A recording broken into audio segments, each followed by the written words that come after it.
নমস্কার বন্ধুরা, অনেক দিন বাদে কিন্তু একটা ব্লাউজ তৈরির ভিডিও নিয়ে চলে এসেছি। আর এটা কিন্তু আমার শাড়ির ব্লাউজ। হ্যাঁ, অনেক দিন আগে কিন্তু মানে সেই চৈত্র মাসে আমি একটা শাড়ি কিনেছিলাম, যার ব্লাউজের পিস কেটে রেখে দিয়েছিলাম, ব্লাউজটা কাটিং করা হয়নি।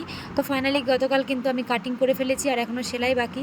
তো দেখো, এই হচ্ছে পিঠের ডিজাইনটা কি করব আমি এখনও ঠিক করে উঠতে পারিনি, তো ওটা পরে দেখিয়ে দেবো। আর এখানে কিন্তু ব্লাউজের সামনের পার্ট সব কিছু আছে, মানে এস পার্ট এল পার্ট যাবতীয় যা লাগে সব কিছু আছে। আর এই হচ্ছে হাতা দেখো, নিচের দিকটা এরকম পার হবে, আর এইখানটা করে কিন্তু একটা নিমকি হবে।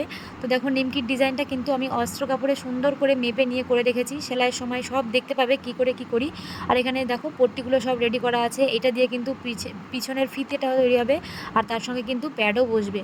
তো দেখো কেমন করে কি করি পরের ভিডিওতে তোমরা দেখতেই পারবে। আর এই যে ব্লাউজটা দেখতে পাচ্ছ, এটা কিন্তু আমি আমার বোনের জন্য তৈরি করেছি। লাল রঙের একটা ব্লাউজ, আর এই যে এরকম একটা পাড় বসানো নীল কালারের হাতাতে আর পিঠেতে।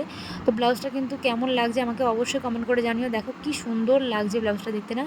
তো পিঠটা দেখে নাও ব্লাউজটার। এই যে পিঠটা কিন্তু এইরকম গোল গলা করেছি। আর তার সঙ্গে কিন্তু আরও একটা ব্লাউজ করেছি, এই যে সাদা রঙের একটা ব্লাউজ, তার সঙ্গে কিন্তু লাল রঙের পাড় দিয়ে কুচি করা পিঠেতে আর হাতাতে।